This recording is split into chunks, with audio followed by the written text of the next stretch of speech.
your adversary is teeth, right? That's what it comes down to, is they are trying to eat you, right? Distraction makers.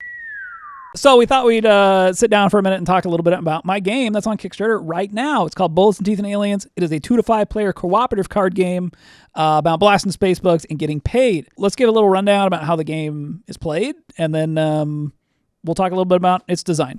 Bullets and Teeth and Aliens is a cooperative card game for fans of sci-fi horror. You and your friends will blast space bugs while you give the finger to your corporate overlords. You've been sent to annihilate the alien pests on Mars. One nest at a time, you'll fight your way to the bottom and take down the final boss. In order to survive, you'll have to work together. New team-up cards allow other players to join in on your turn. Complete missions and kill mini-bosses to earn your paycheck. Then, choose the perfect moment to call for an evac to upgrade your gear.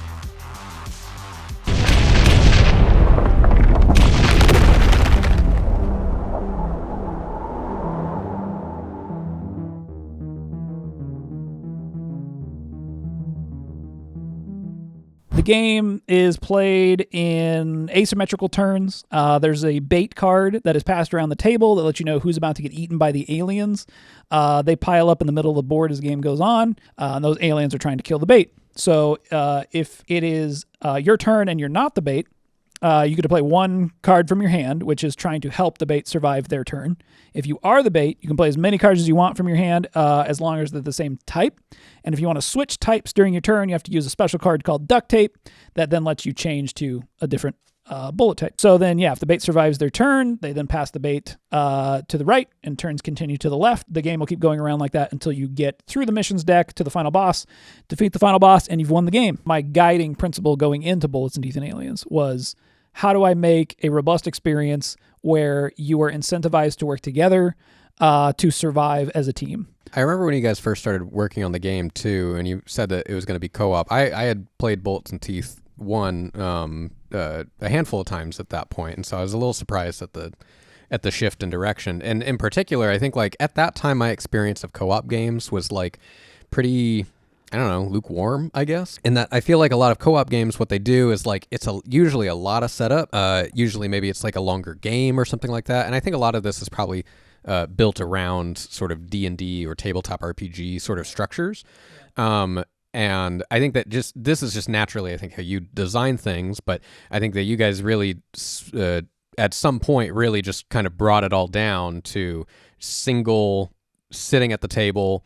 I think you guys aimed at like the high end being like 45 minutes for a game or something like that. Yeah, it's like 30 to 45 minutes. Right. Yeah, roughly the same as a Magic game. And like there's enough variety in how you end up working through the deck through various, things that took a long time to workshop. Yeah. That was probably the biggest thing to workshop. Yeah. But like you get enough variety that like it still feels like a different experience every time, which I know that was the big concern, right? Is like if you do have this campaign book, or you have like something like Betrayal at the House on Haunted Hill, right? Where you have this big booklet that like has all these different scenarios and stuff. Like, how do you get that level of variance? Mm-hmm. And I think you guys with the mission deck, and honestly how the Teeth deck and how the Bullets deck all unfold usually every game, gives a lot of different variety to the possibilities of what ends up happening each individual game. I feel like in a lot of co-op games, somebody sort of gets stuck like playing the bad guys, even though they're like not quite doing that, where they're doing the actions for the bad guys. For us, it was so important to make it so that really all you end up needing to do to sort of play the role of your adversary is draw a card and put it into play.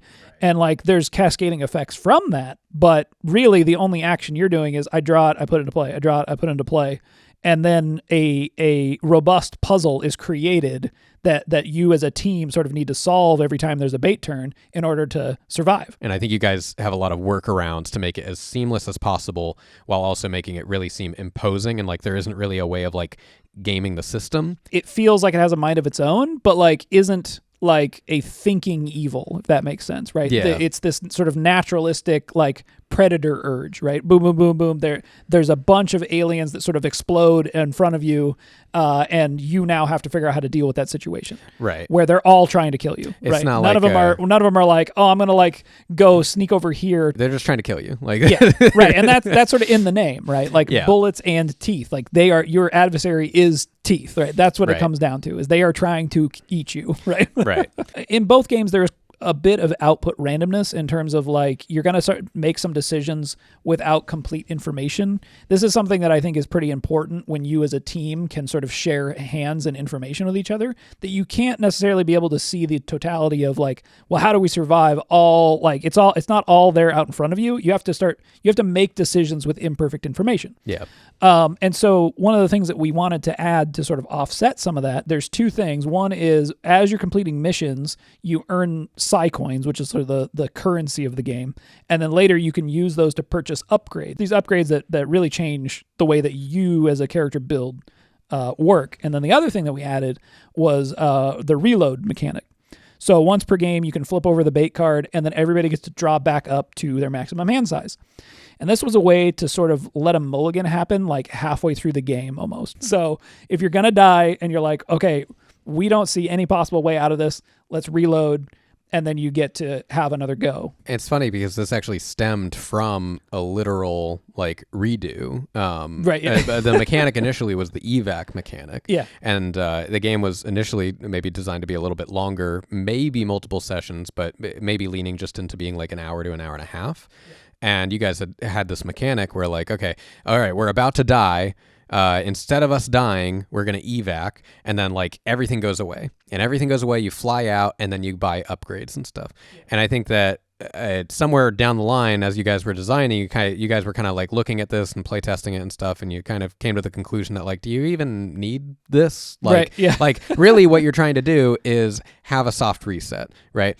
And like, you reloading and just drawing to your hand back up, like that's essentially what you were doing out of the evac anyways. Right. It's just that you also had to sort of like completely reset the board, and the pacing of the game just like came to a sudden halt. Yeah. And you guys were like, okay, well, what if we could still keep that sort of desperation of the evac while not really abruptly changing the pacing of the game? Yeah, that was definitely something that we identified. It was probably like halfway through development as like, okay, we don't want this abrupt stop. We want the action to feel continuous. And I ended up building a simulation of the game in this program called Machinations, which is really cool. So if anybody is, I'll leave a link below, where basically you can simulate systems level stuff of your game and watch it execute in real time. So we ended up identifying that there were a couple spots where we could really pick up the pace of the game. So we made it so that mission cards didn't, like, they were just a single choice. And then also the evac was like a huge one. We're like, okay, this is just taking way too long. So how do we streamline that whole process? Sticking to what is generally fun, right? What is that sort of like cadence, which seems to be, I kind of described it as like a ticking bomb a little bit, where it's like every turn prior to the bait turn is like tick, tick, tick.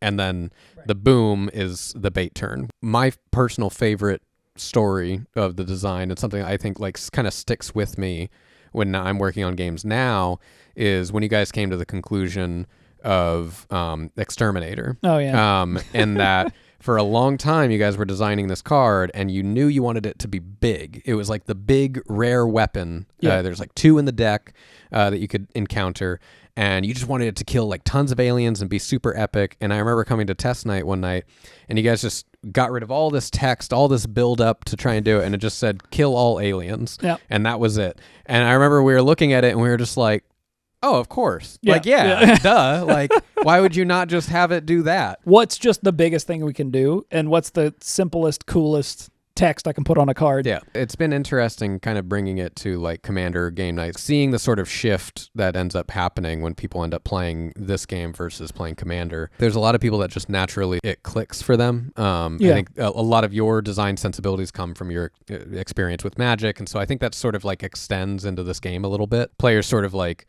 start to open up a little bit, right? Everyone's initially sort of huddled because their hands are covered, and they're like, okay, well, Like, do I help you? Do I not help you? And then like after a few turns, players start to figure it out, and they're like, well, I can help you by playing this, and I can do this, and okay, well, you do that, and then I can do this, and Right. it becomes a lot more cross discussion in that way. Yeah, that's pretty much Bullets, Teeth, and Aliens. It's live on Kickstarter right now, so Go buy his game. All right? He's been working on this for 4 years. It's a good game. I've played the shit out of it. It's a good game. All right? Go support him.